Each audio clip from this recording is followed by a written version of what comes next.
Salut à tous mes Nakamas, c'est le capitaine et aujourd'hui on se retrouve pour la review du chapitre 848 nommé Au revoir. C'est vraiment un chapitre super badass, mais avant de commencer la review, on a pu déjà avoir droit à deux pages colo. La première page colo est pour moi la plus belle, où on voit tous les Nakamas avec écrit en dessous One Piece 2017, donc c'est un petit peu l'année des 20 ans, ce n'est pas leur anniversaire précis.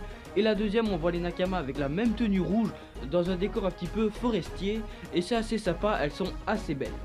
Le chapitre nous lance dans une conversation entre Zeus et Big Mom où on va voir que Big Mom va dire que rien ne peut lui faire changer d'humeur.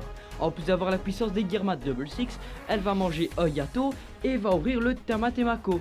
Et suite à cela, Zeus lui est un petit peu perplexe, il sait qu'elle va changer d'humeur et il a bien vu. Un des sbires de Big Mom va venir lui avertir qu'il y a eu des intrus. Et là, 3 secondes après, Big Mom rentre dans une colère noire et elle dit qu'elle espère que cette personne n'est pas venue pour son Tamatemako. En tout cas, si la personne serait venue pour le Tamatemako, peut-être que ça lui aurait sauvé la vie. Suite à cela, on va retrouver Sanji dans la chambre d'amis et il va dire vraiment qu'il espère que les Nakamas vont faire de leur mieux pour s'en sortir et qu'il regrette vraiment de les laisser. Mais bon, on va voir qu'il dit que c'est pour leur bien qu'il les laisse partir et pour le bien du Baratie.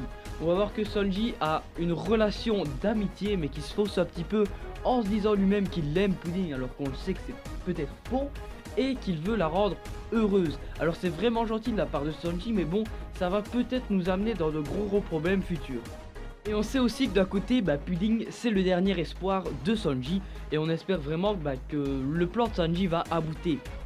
Tiens, en parlant de Pudding, juste après ça on a droit à un flashback entre elle et Lola où elles discutent un petit peu et on va voir qu'ils vont parler de mariage et de famille. On va voir que Big Mom va dire à Pudding que si elle écoute tout ce qu'elle dit, elle aura vraiment une vie super heureuse et que ce sera pour les deux. En gros, elle sera heureuse et Big Mom sera heureuse aussi d'avoir la puissance de certains capitaines de navires ou même de certains empereurs.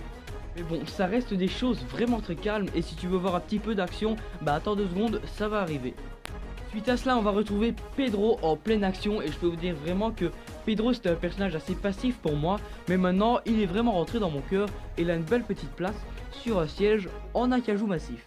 On va voir qu'il va s'attaquer aux sbires de Big Mom et va vraiment les défoncer. Il a une rapidité super rapide et va même arriver à avoir des attaques avec des petits explosifs. Bref, plein de choses pour détourner l'attention et on peut reconnaître dans son style de combat un style de combat de voleur. Nami aussi avait plusieurs techniques assez rapides et assez futiles. Donc par exemple lâcher un petit pétard, c'est assez futile pour moi. Et aller très vite, c'est un petit peu la capacité du voleur pour pas se faire choper. Mais personne n'a dit que ce serait aussi facile quand on voit l'arrivée de Tamago et de Charlotte Smoothie. Charlotte Smoothie, si je me souviens bien, elle n'est pas vraiment avec Tamago, mais plus ou moins à mi-chemin, puisqu'elle a reçu l'information que Brook s'était infiltré dans la salle des offrandes. On rêvait tous, mais tous, de voir un power-up au niveau de Brook, et Shiro Oda a entendu nos prières. On va voir que Brook va vraiment rentrer avec une détermination époustouflante dans la salle des offrandes et il va s'attaquer aux sbires directement. Sa première impression va être qu'ils sont assez puissants jusqu'à l'arrivée d'une nouvelle attaque nommée le Soul King. Et étrangement, cette attaque m'a vraiment fait beaucoup penser au Haki des rois. Dites-moi si vous aussi vous avez eu ce même raisonnement. On voit que pour moi ce Soul King sera un petit peu l'éveil de Brook façon Power Up et ce serait une sorte de Haki. Bien évidemment je parle pas du réel Haki mais un Haki en rapport avec son fruit du démon. Et pour tous ceux qui pensaient que Pudding était une traître, franchement, vous vous êtes tous plantés. Moi, en tout cas, j'avais largement confiance en Pudding et franchement, j'ai eu raison. On va voir que suite au petit flashback qu'elle a eu au niveau de sa sœur Lola, Pudding a décidé de prendre les devants et a été parler à Luffy.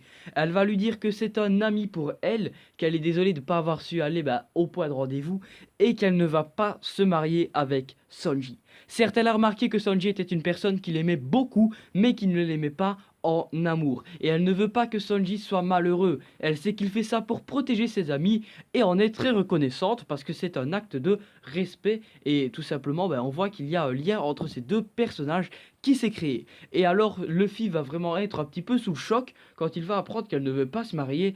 Et bien évidemment, comme tous les chapitres, c'est sur là que ça se termine. Bon, c'était quand même un bon chapitre, mais bon, assez court pour moi.